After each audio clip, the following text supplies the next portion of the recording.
Olá! Desde o início da pandemia até fevereiro desse ano, o setor de turismo brasileiro teve uma perda de 65,6 bilhões.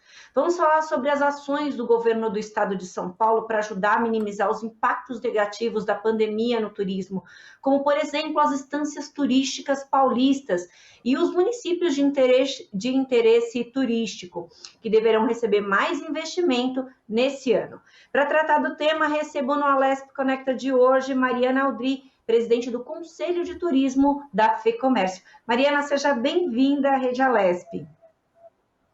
Muito obrigada, um oi, um abraço para todo mundo que está nos assistindo, um abraço especial para você, Mel, obrigada. Mariana, qual foi o pior momento para o setor de turismo até agora, nesse período de pandemia? Em termos de números, o mês de abril, porque, claro, todo mundo foi impactado, abril de 2020, para deixar claro, né? Todo mundo foi impactado com a notícia da necessidade do fechamento das atividades, e aí, nas análises que a gente produziu, é onde a maioria dos setores, se não todos, perdem a principal fonte de receita. E aí, a partir do mês de maio, muito lentamente, muito gradualmente vai havendo alguma recuperação, mas não dá para dizer que a gente já está numa situação de estabilidade. Os 12 meses, né, que se encerraram agora em abril de 2021, são meses de prejuízos, perdas irreparáveis, e agora a gente vai ter que ver como é que ficam os próximos meses, porque o cenário ainda não é positivo. Com certeza. E aí a gente sabe que ontem mesmo eu fiz uma entrevista com um economista e ele citou o setor de turismo, o setor de entretenimento como um dos que todos os especialistas estão com a expectativa que demore um pouco mais para recuperar o fôlego, uma vez que diante das prioridades, as pessoas vão elencando outras, né? Então, e também há uma demora aí para que as pessoas efetivamente voltem, inclusive com relação à imunização total da população. Eu queria saber, dentro desses segmentos que compõem aí o turismo, quais foram os setores mais impactados com a questão do isolamento social, com as medidas que foram adotadas desde o início da pandemia? Financeiramente, o setor aéreo. O setor aéreo é o que mais perdeu, porque ele tem uma característica que ainda agrava a situação. Quase metade dos custos operacionais do setor aéreo no Brasil é cobrado em dólar, e o real se desvalorizou muito durante esse último ano. Na sequência vem o setor de hospedagem, especialmente representado por hotéis, mas as pequenas pousadas e mesmo casas de aluguel, motéis, enfim, albergues. Aí vem o setor de cultura e alimentação primeiro, alimentação para visitantes, né? Então, claro que se a gente somar todo o setor de alimentação, aí ele fica em segundo lugar, mas como a gente trabalha com alimentação para visitantes, né? Restaurantes turísticos, enfim, então aí ele vai para terceiro. Aí o setor de atrativos culturais e depois vem a intermediação. Mas acho muito importante explicar para quem estiver nos assistindo que esses são os números oficiais dos negócios formais que a gente consegue medir. Turismo, especialmente o turismo de lazer, tem muita informalidade. Então é só pensar que a gorjeta que a gente dá para qualquer pessoa que nos atende em qualquer serviço entra na conta informal e isso melhoraria a alimentação de muitas famílias carentes. Então a gente tem aí talvez uma perda muito maior em setores que têm grande informalidade. Mas respondendo a sua pergunta, foi o setor aéreo que conseguiu reduzir a sua operação, coisa que a hotelaria não consegue fazer. Eu não posso apagar metade dos quartos, mas eu posso diminuir o número de voos, eu posso reordenar, né, o número de voos. Então, tem características de cada setor que às vezes ajudam e às vezes só pioram a situação. Esse dado que você traz para mim é muito importante, Mariana, porque eu fico pensando, enquanto você falava, eu ficava pensando aqui nas alternativas, né? Que a gente sabe que muita gente aí que atravessou a crise na pandemia foi buscando alternativa. Mas quando você tem uma cidade que, por exemplo, que sobrevive potencialmente do turismo, qual que é a alternativa que você busca? Não tem para onde, né? Então, quer dizer, é muito sério. Quando a gente vai olhando os ângulos do problema, a coisa fica com uma proporção muito maior, né? E aí a gente pensa no seguinte: o Brasil, em 2019, figurava como um dos 3 principais destinos emergentes, e a pandemia, obviamente, que mudou tudo isso. E a probabilidade de mudar ainda mais é muito grande, uma vez que a gente está atrasado na vacinação. Você vê planos de recuperação das cidades turísticas em andamento, dessas cidades, desses destinos mais procurados, você vê um pensamento voltado para uma retomada, ou nem eles estão sabendo o que fazer nesse momento? Eu vou precisar responder de uma forma um pouco prolongada, então eu peço um pouco de paciência Claro, de quem estiver nos assistindo. A grande questão começa com a compreensão de como o turismo, porque ele não é um setor, mas são vários, né? Das nossas pesquisas mais recentes, a gente considera pelo menos 571 setores econômicos ativados para compor a economia do turismo. Então, dá mais ou menos 40% da economia do país em relação a setores, não em volume. Se eu tenho uma cidade, vamos pensar num exemplo como Guarujá, né? O Guarujá é uma cidade que tem proximidade de um centro emissor, mas também tem um setor de serviços forte, ali vinculado talvez com a cidade de Santos. Santos é um outro bom exemplo, como também é São Vicente. Eu estou usando exemplos de praia, porque a praia fica evidente o apelo turístico, né, da economia. Se a economia ficar só centrada no turismo, primeiro que eu vou ter uma cidade com baixa arrecadação de impostos e com produtividade baixa. Quer dizer o quê? A força de trabalho ganha pouco. Quando a gente tem uma cidade, vamos para fora do estado de São Paulo, pega o Rio de Janeiro. O Rio de Janeiro também é praia, mas ele tem uma economia de serviços e mesmo uma economia de comércio que pode dar alguma equilibrada.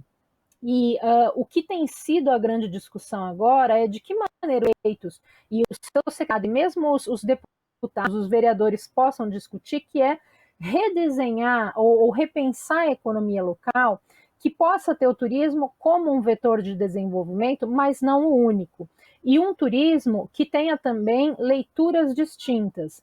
Porque olha que coisa interessante, a gente está, ou esteve, né, quase que totalmente confinado por 2 ou 3 meses, aprendemos a repensar nossas viagens e a maioria de nós, quando conseguiu viajar, entrou no próprio carro ou alugou um carro e foi para uma cidade turística ou não pelo nome, mas que nos apelava turisticamente, que fica provavelmente no estado também. Raras foram as ocasiões em que a gente tem cruzamento de fronteira de estado. Então, se desenhou talvez um novo mapa de gastos e de interesses que vai perdurar, vai ficar para além da pandemia, para além do sucesso da nossa vacinação. Porém, a gente também vê que muitos dos gestores atuais não conseguem enxergar quais são os mecanismos que preservam esse fluxo. Ou seja, o que eu tenho que fazer para segurar esse turista que ele volte uma vez por mês ou uma vez a cada 40 dias, que ele eventualmente compre um imóvel na minha cidade ou faça um investimento aqui e aí ele possa se vincular, né, criando um turismo mais constante. E estão presos num modelo que é só o modelo da propaganda ou um modelo de promoção que não está muito claro ainda, que não está desenhado. Então, a gente tem um desafio hoje, política e até da academia, que eu também sou pesquisadora da área na USP, que é assim, que elementos a gente dá para o governo e para todo mundo que está interessado para ajudar a diversificar a economia, qualificar esses profissionais para que eles possam transitar entre os setores e, de fato, desenvolver ou consolidar a atratividade.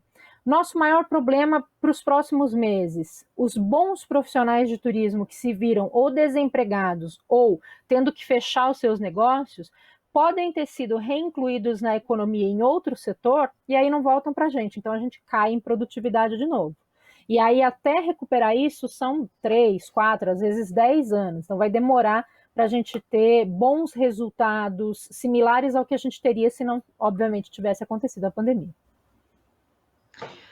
Uau, é um panorama bem interessante esse, principalmente quando a gente vai tratar das especificidades, como você colocou aí, do exemplo muito bem dado das cidades do litoral de São Paulo e do Rio de Janeiro, que são características, obviamente, que diferentes. Aqui em São Paulo, a gente tem o governo do estado tem classificações diferentes, as cidades de instâncias turísticas e os municípios de interesse turísticos.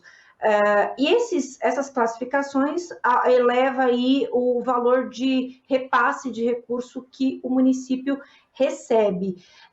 E aí eu queria que você também fizesse uma análise com relação a isso, se essa é uma solução, digamos assim, de sobrevivência para esses municípios nesse período mais difícil, ou ainda também o impacto é inevitável de qualquer maneira. Eu queria que você fizesse essa relação, porque eu acho que é importante até para a gente, para o nosso público entender quanto essas cidades que já têm essa classificação têm sobrevivido. Eu vou falar no campo da opinião, porque assim, eu precisaria recorrer a alguns dados que a gente até tem, mas eu peço desculpa de não ter levantado antecipadamente. Mas falando especialmente de instâncias primeiro, a denominação já é uma denominação antiga e já foi alvo de muitas discussões, e hoje ser uma instância turística tem menos relação com o turismo e mais relação com a estrutura política e os acordos que estão mantidos.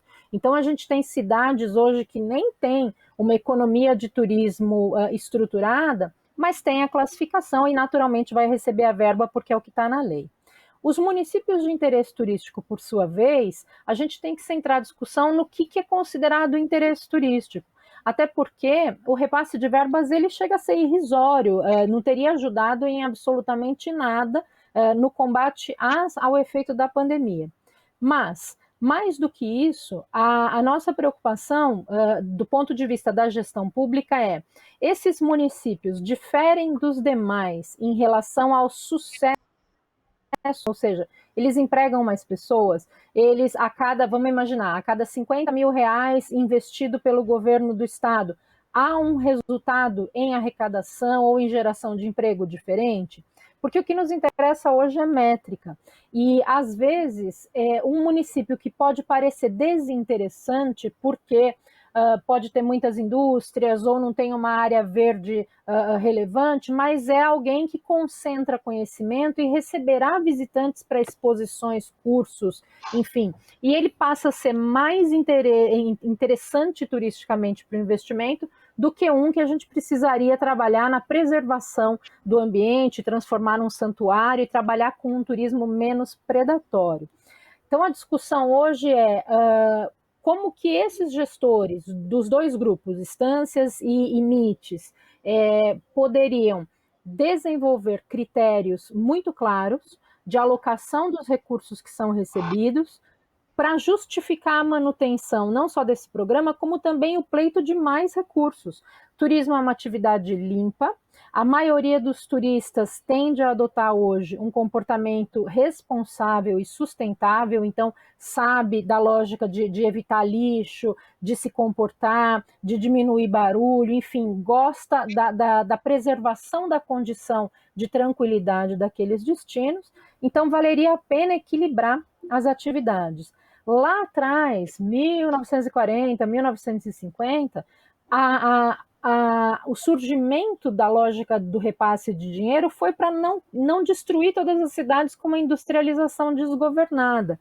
Hoje isso já não é um risco, mas a gente precisa ter um desenho claro de que investimentos eu posso fazer, às vezes até regionalmente, então atrair um aeroporto ou novos voos, pensar um parque temático, ou trabalhar com uma rota integrada, mas programas de regionalização, eventualmente, ou mesmo de consórcios, que possam trazer benefícios quase que imediatos. Eu não tenho medo do que vai acontecer com o estado de São Paulo, porque nós temos realmente muitos consumidores aqui que garantam o nosso turismo. Desculpa, que garantem o nosso turismo. Mas eu imagino que a gente está atrasado na forma de gerir. Uhum. O secretário de Turismo, o Vinícius Lumberts, até falou sobre essa questão de investir nesses parques temáticos, que pode ser uma ótima alternativa aí para bastante gente.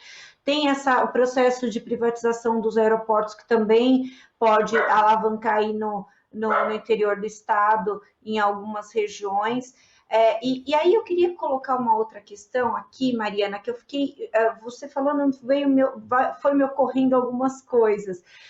A capital, São Paulo, ela não é necessariamente uma cidade que você fala, olha, vou fazer turismo em São Paulo. Não é esse o primeiro motivo que você vem para São Paulo. Mas aqui tem um potencial de entretenimento gigantesco.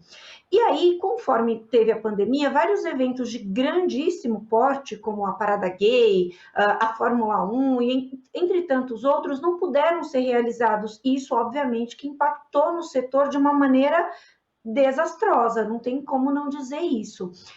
Aí eu queria a sua análise, o pós-pandemia, para retomar toda essa agenda de entretenimento para uma cidade como São Paulo,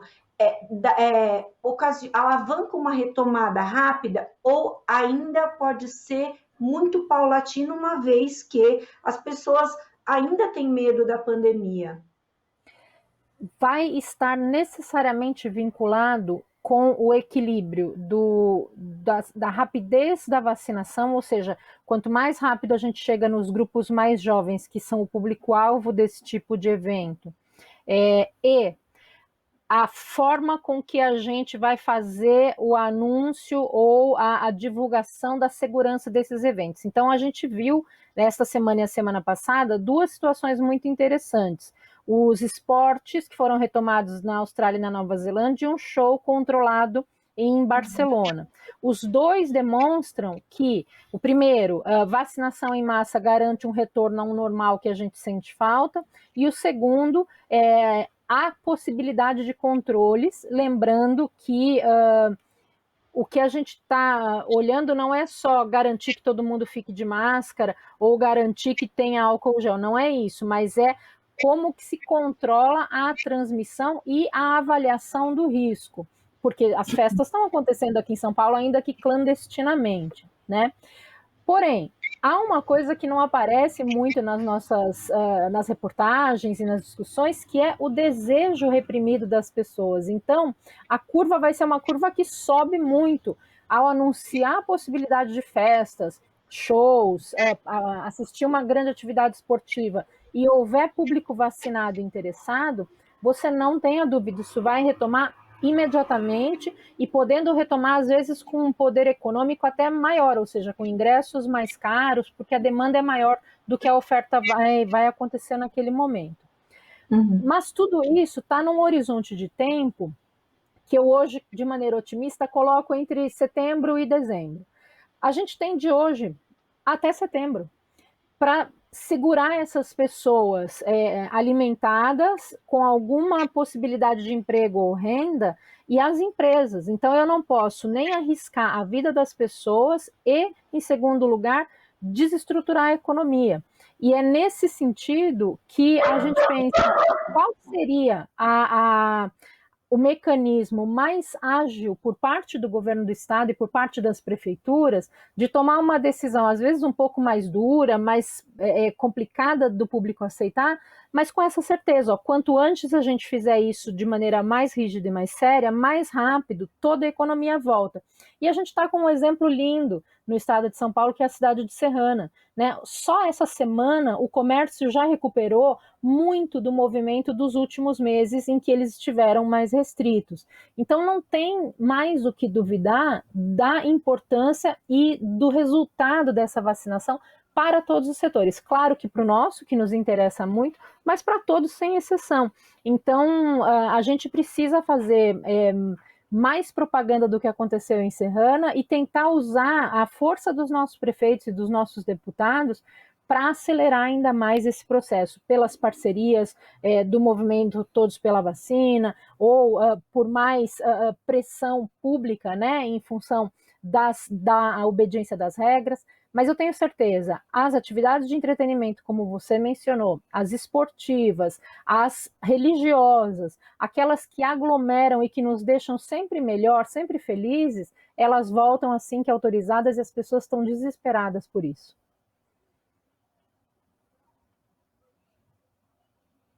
Até para a gente provar que a vacinação é eficiente, tem um resultado muito eficiente, muito importante aí para o comércio, e é isso que vai fazer com que tudo volte ao normal, que a gente não tenha mais lockdown. É para o pessoal ir se vacinar e ir atrás, e enquanto não se vacina, não se contaminar, né? Então, quer dizer, é todo um processo de fazer a sua parte e para que o todo consiga caminhar e voltar a uma situação mais confortável.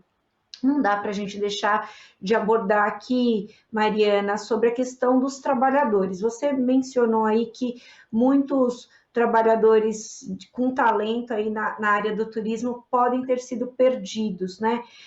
E aí a gente também tem um grande contingente que perdeu o emprego e que tá numa situação muito difícil, até porque uma recolocação não é uma coisa fácil, normalmente, mas num período de pandemia é pior ainda. E aí eu queria que você falasse um pouco para a gente sobre essa recuperação de postos de trabalho no setor. Quanto tempo pode demorar? Eu sei que é um exercício de futurologia, que tudo depende da vacina, mas em termos do que vocês imaginam, ó, concluímos a vacinação hoje,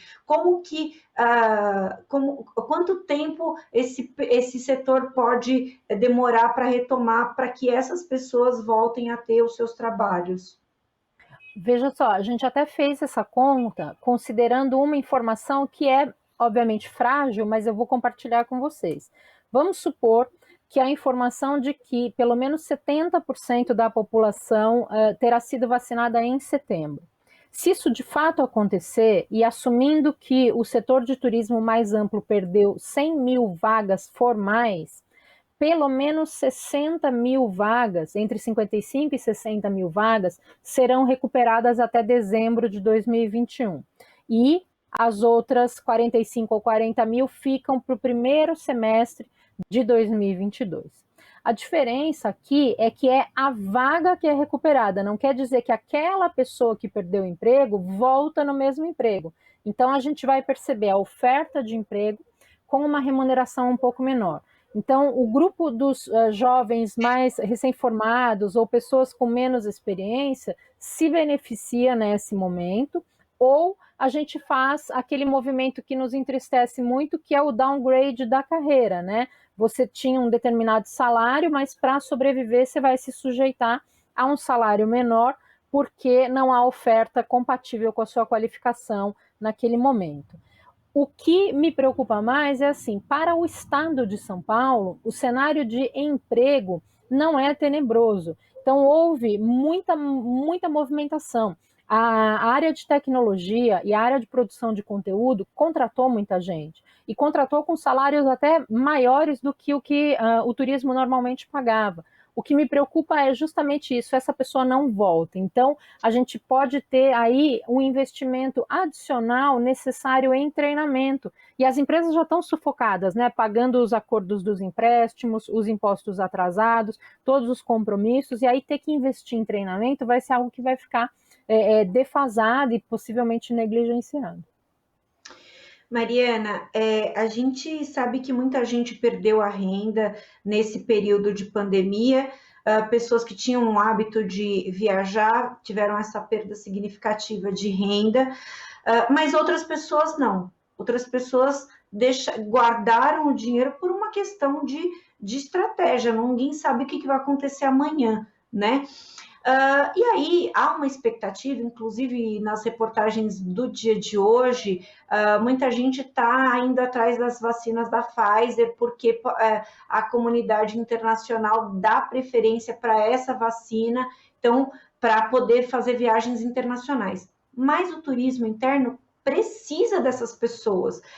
Eu queria que você me falasse, em termos de políticas públicas, para estimular esse turismo interno dentro do Brasil, dentro do Estado, qual que é a expectativa de vocês? Como que é importante que aconteça para que as pessoas deem prioridade para que essa primeira viagem pós-pandemia seja para dentro do Brasil, para ajudar o brasileiro? Eu tenho quase certeza que em 90% dos casos, se não mais, a primeira e a segunda viagem serão dentro do Brasil. E isso não tem relação com a preferência das pessoas. Tem relação com a combinação que você comentou, as vacinas que podem ser aceitas, embora eu pessoalmente tenho certeza que quando a gente puder viajar, já terá sido acordado e aceito as vacinas que a gente tem no Brasil. Lembrar uma coisa que as pessoas às vezes esquecem, né?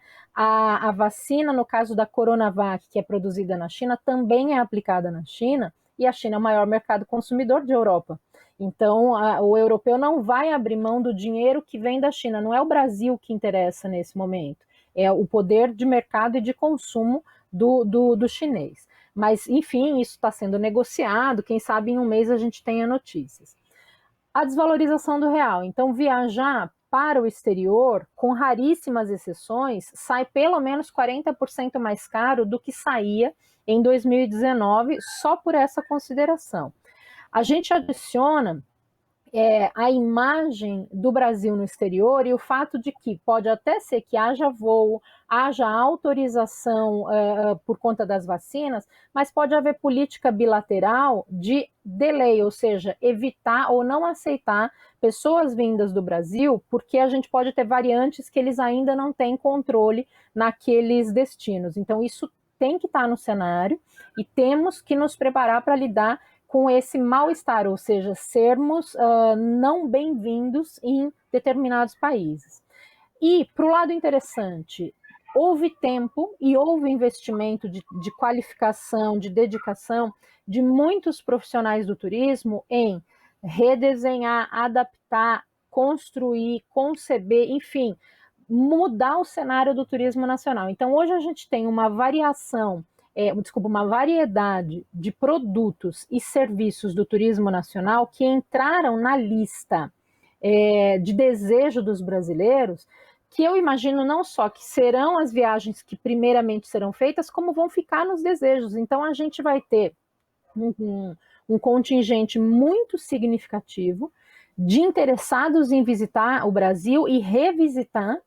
E isso pode nos garantir pelo menos aí de 2 a 3 anos sem preocupação da ativação da estrutura turística. Então, para a gente ter o internacional tirando o público do nacional, são tantas variáveis, e especialmente a redução do câmbio que não está no cenário, que eu não me preocuparia com esta questão, mas me preocuparia sim, todos os momentos, em recuperar a imagem de um destino interessante, para que a gente tenha público internacional querendo vir, que as pessoas voltem a respeitar o Brasil e se interessar em nos conhecer. Mariana, queria muito agradecer esse bate-papo muito agradável, muito interessante sobre esse setor que o Movimento Brasil sempre movimentou, sempre foi muito importante para o país e que a gente espera vocês com toda a ciência e expertise dentro desse segmento e a gente com toda a fé espera que de fato, ele continue vivo e que consiga atravessar esse momento difícil da melhor maneira possível para retomar o fôlego de antes e empregar um monte de gente, se Deus quiser. Muito obrigada, Mariana, muito obrigada mesmo. Eu é que agradeço, Melissa e toda a equipe, e agradeço muito o espaço que a TV Alesp tem nos dado. É muito importante que a gente possa conversar com quem está aí discutindo e fazendo o planejamento do futuro do nosso estado. Então, estou sempre à disposição e agradeço a torcida, a gente vai voltar com força sim. Com certeza vamos te chamar para outros programas, porque realmente você traz a situação de uma maneira muito clara, muito didática, é importante para a gente também ter esse elo com alguém que tenha muito propriedade no que está dizendo sobre o assunto. Muito obrigada. Esse foi mais um Alesp Conecta. A gente falou sobre os prejuízos no setor de turismo durante a pandemia. A gente conversou com a Mariana Aldri, que é presidente do Conselho de Turismo da FEComércio. Você fica agora com a programação da Rede Alesp. Você pode rever esse programa e outros programas da Rede Alesp nas nossas redes sociais. Muito obrigada pela sua companhia e até a próxima.